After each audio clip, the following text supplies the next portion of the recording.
தெலுங்குல பேசிக்கிட்டு தான் இருக்கேன். இன்னும் ராதிகா மேம்க்கெல்லாம் நிறைய படம் அவங்க நடித்த எல்லா படமும் பேசுவேன் நான். இப்போ லவ் டுடே பேசினேன், டிராகன் அவங்க அம்மா கேரக்டருக்கு தெலுங்கு நான் பேசினேன்.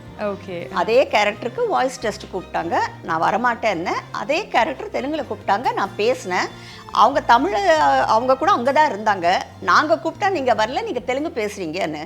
நீங்கள் இப்படி கூப்பிடலையே, நீங்கள் வாய்ஸ் டெஸ்ட்டுக்குள்ளே கூப்பிட்டீங்க, நான் எப்படி வருவேன் அப்படின்னு. எந்த படமாக இருந்தாலும் வாய்ஸ் டெஸ்ட்டு, யாராக இருந்தாலும் வாய்ஸ் டெஸ்ட்டு கொடுத்தே ஆகணும். நான் வாய்ஸ் டெஸ்ட்டுக்கு போகிறதில்ல. இப்போது இதே நதியாவுக்கு அத்தனை படங்க நான் பேசியிருக்கேன். பட் அதே நதியாவுக்கு இன்றைக்கி வாய்ஸ் டெஸ்ட் கேட்குறாங்க. கேட்டால் ஃபோன் பண்ணுறவங்க என்ன சொல்கிறாங்க, அப்போ உங்கள் வாய்ஸ் அப்படி இருந்தது, இப்போ எப்படி இருக்கோ என்னமோ தெரியாது இல்லையா, டைரக்டர் புதுசு, ஸோ அவர் வந்து கேட்கணுங்கிறாரு அப்படின்னு எல்லாம் சொல்லுவாங்க. பட் நான் வந்து அதில் இன்ட்ரெஸ்டட் கிடையாது.